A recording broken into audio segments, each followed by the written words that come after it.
Our intelligence shows the Assad regime and its forces preparing to use chemical weapons, launching rockets into highly populated suburbs of Damascus, and acknowledging that a chemical weapons attack took place. If you have the evidence, you should present it. If it's not presented, it means they don't have it. They say they've intercepted some communications, which don't prove anything, but fundamental decisions, like the decision to use force against a sovereign nation, can't be based on such evidence.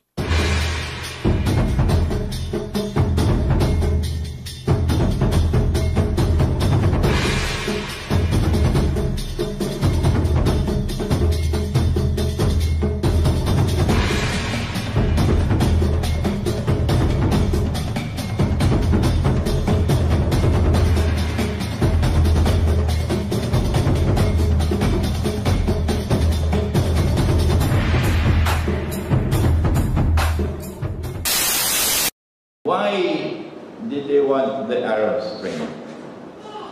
They wanted the Arab Spring so that Islamic parties could now take over as governments. And when Islamic parties take over as governments in the Arab world, and these Islamic parties now supporting their Palestinian brothers, particularly in Egypt, Israel can say terrorism. Israel can say that we are now being threatened. Islam is menacing Israel, and Islam is a menace to the world. And so you have what is known as casus belli. So Israel can wage a big war to save mankind. That was the strategy. So the Arab Spring came, and then Ikhwan al-Muslimun, the Egyptian Islamic Party, took the Sunnah of Nabi Muhammad ﷺ and put it in a place called cold storage. Yeah? This famous Islamic movement, 60, 70 years old, suffered so much at the hands of Jamal Abdel Nasser and Mubarak for so long. They took the Sunnah and they put it into cold storage. They took the Quran and put it into cold storage. And they took the Islamic movement, registered it as a political party. And fought the elections under a secular constitution. What's a secular constitution? In the Quran, Allah says that He is Al-Malik. He is the sovereign. Sovereignty belongs to Him. The secular constitution says, rubbish. That's wrong. You are not sovereign. The state is now sovereign. That's the secular constitution. That is shirk. And when you go and vote in the elections, you now join the shirk. But nobody will tell you that. No Darul Ulum will tell you that. That's why the door of the masjid is closed to me. This is not the Sunnah. The Quran and the Sunnah gave us the Khilafah state. The Khilafah state recognized Allah and sovereignty. And when you go and accept this constitution and you vote in these elections, you now become a part of that shirk, and you abandon the Quran and you abandon. So this is what Ikhwan did. And they became president, government. When Ikhwan became the government of Egypt through this method, which is in violation of the Quran and Sunnah, they then brought a constitution to the country. Nabi Muhammad ﷺ also gave a constitution to Medina. It's called the Nazar. But he did it over patient negotiations over a period of 7 months. And he used the constitution to unite the people. Jewish tribes which were in conflict with each other. Arab pagan tribes were in conflict with each other. And he united them all. The constitutional sunnah is that the constitution is used to unite the people. Ikhwan used the constitution to divide Egypt, but Egypt has never been divided before. Ikhwan is making mistake after mistake. When they did that last December, I gave a lecture in Malaysia and I said, Ikhwan is now taking Egypt to civil war. That was 8 months ago I said it. Civil war. And when all of Egypt came out on the streets demonstrating against the Ikhwan, the armed forces got an opportunity for revenge. Yes. And they took it. And they deposed Morsi and they took over the country. Because the Ikhwan had taken the country from them. They had been ruling all the time. But then something strange happened. And this is the new analysis that comes tonight in this lecture that my students around the world will be looking forward to. Something strange happened when the Egyptian armed forces deposed Morsi, the coup d'etat. And we thought, well, maybe the Zionists have lost one here because they wanted these Islamic governments.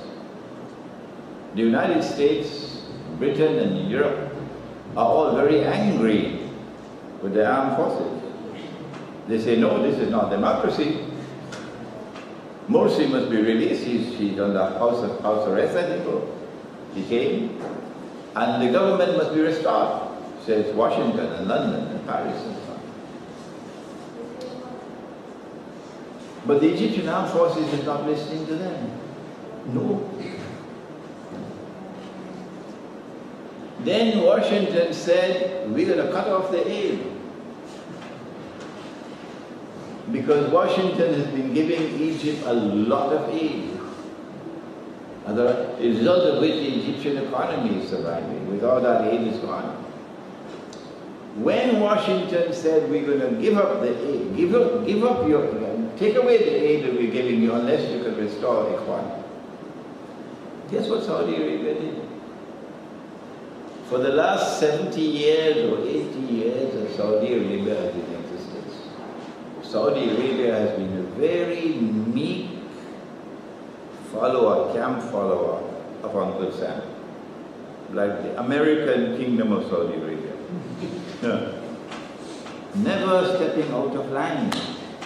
Always following Uncle Sam. Ikhwan and Saudi Arabia were very friendly with each other for many, many years. And when Ikhwan took power in Egypt, the Saudis were bankrolling Ikhwan, providing them with funds, providing them with support. And Ikhwan turned to Saudi Arabia for religious inspiration. Saudi Arabia now does something strange. Immediately the Egyptian armed forces took over the country, the Saudis dumped Ikhwan.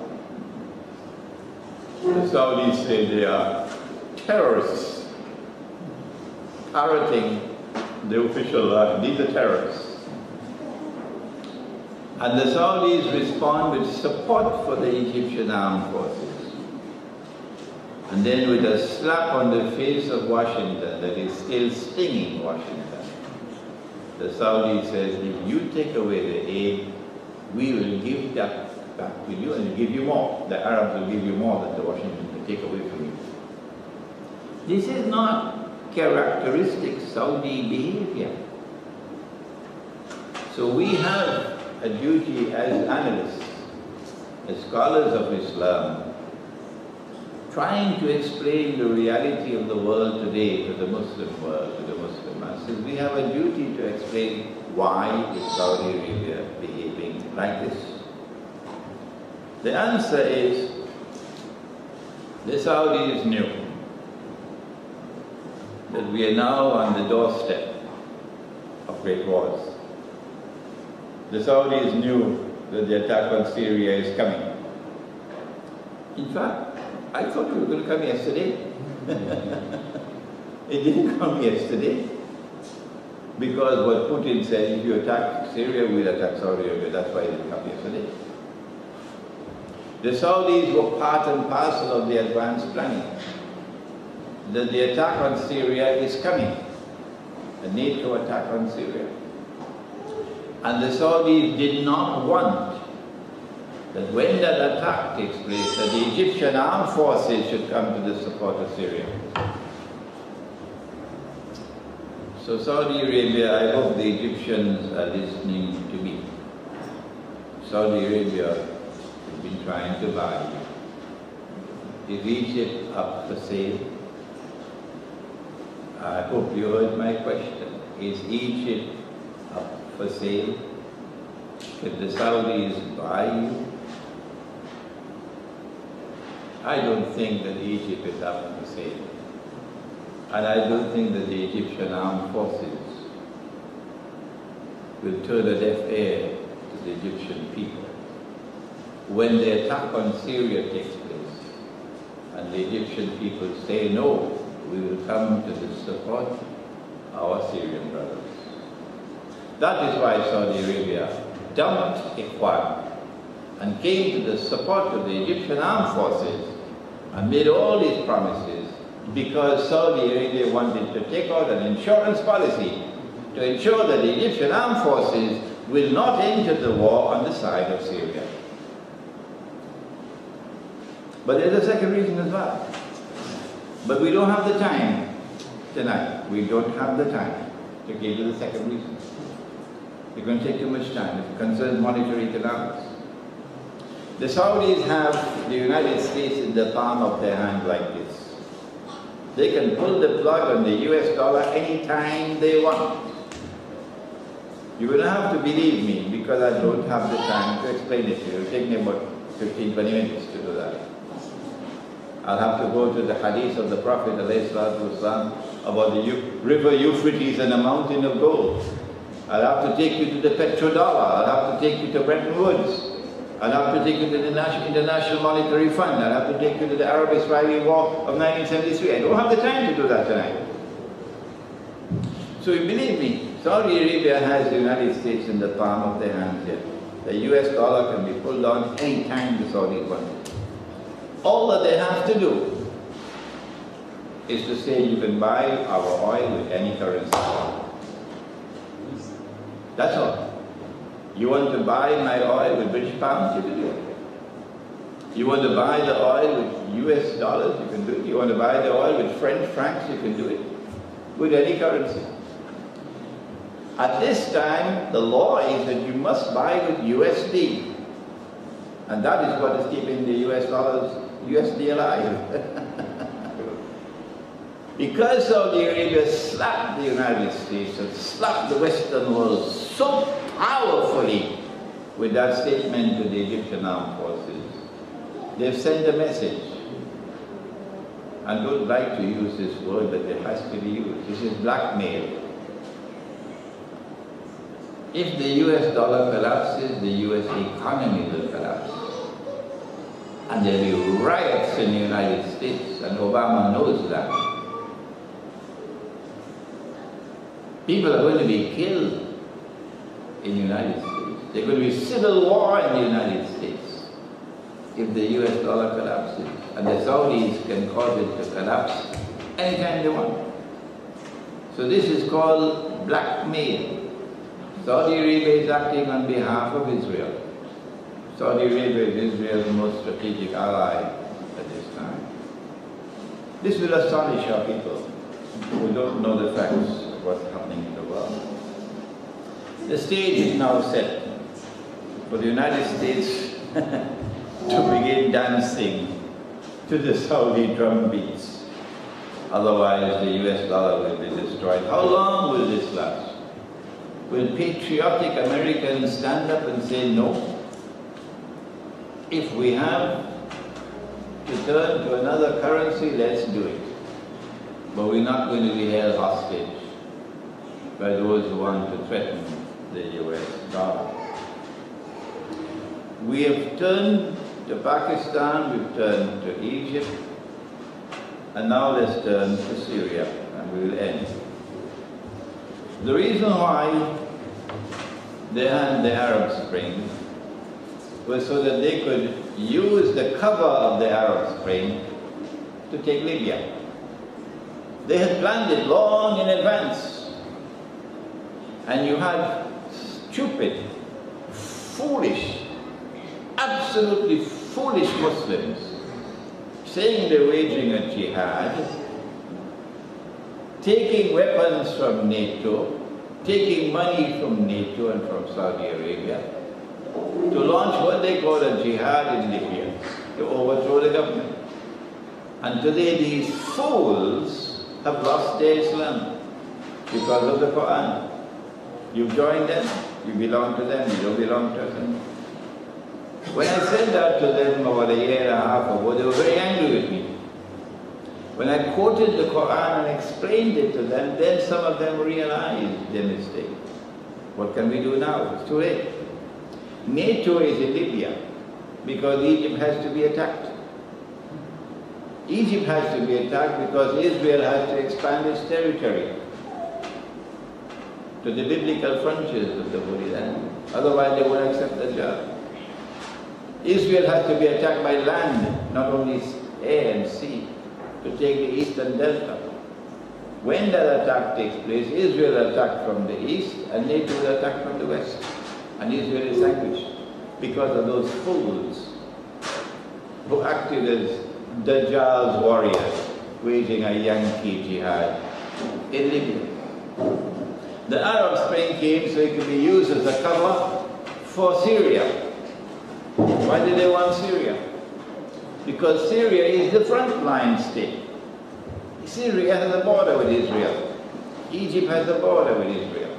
But Syria's border is more strategic than Egypt's border with Israel. They want Syria because they want to overthrow Assad so that they can install a Salafi government, Salafi Islam. And then they can show the whole world Salafi Islam wants to cut our throats. So they can have causes better. They can wage war. So Islam is a menace to the world.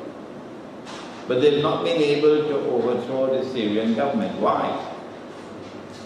In Libya, they got the UN Security Council to have a vote to permit a no-fly zone. And then they had their NATO aircraft coming in and destroy the Libyan armed forces from the air. They couldn't get it in Syria because China and Russia vetoed it. And so it's only on the ground. And for 2 years now they've not been able to overthrow the Syrian government.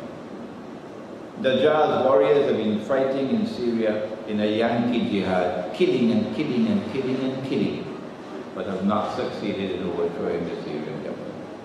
There's a second reason why they want Syria to be overthrown.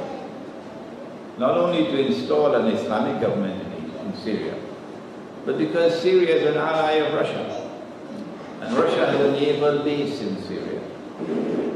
And if they can throw that naval base out of Syria and put a NATO naval base, it would be an embarrassment of the highest order for Russia. And so now we see the stage is set. People were warning me, sending me all kinds of emails that Russia is a Zionist state and Putin is a Zionist state and all that rubbish. I hope they're listening to this lecture because now the evidence is clear that Russia is standing up to the Zionists. You can't come with that nonsense anymore. Russia and China have stopped every single resolution they've tried in the Security Council. And now, when they're ready to attack Syria, using this bogus false flag chemical attack that killed about 1,000 people, Putin a few days ago responded that if you attack Syria, if there's a NATO attack on Syria, Russia will attack Saudi Arabia. Why are they so worried about a Russian attack on Saudi Arabia? What is there in Saudi Arabia? Not Makkah and Medina. No, it's the oil. A Russian attack on Saudi Arabia would destroy Saudi Arabia's capacity to pump oil. Because once you have a few oil wells engulfed in flames, they've got to shut down. Otherwise it'll spread and the whole thing will blow up. That's oil. And if you shut down the oil of the Gulf, because it's not only Saudi Arabia, there's Qatar as well, UAE as well, the whole Western economy will collapse if you can't get oil out of the Gulf. So Putin has checkmated them with that declaration. If you attack Syria, we will attack Saudi Arabia. Will they attack Syria? My answer, yes, they will. Why? Because these people they have a pig-headed obsession. Pig-headed obsession. Give me another minute or two, we'll end. It is a pig-headed obsession. It doesn't matter to them. If there's going to be nuclear war, it doesn't matter to them. If most of mankind is to die, it doesn't matter to them.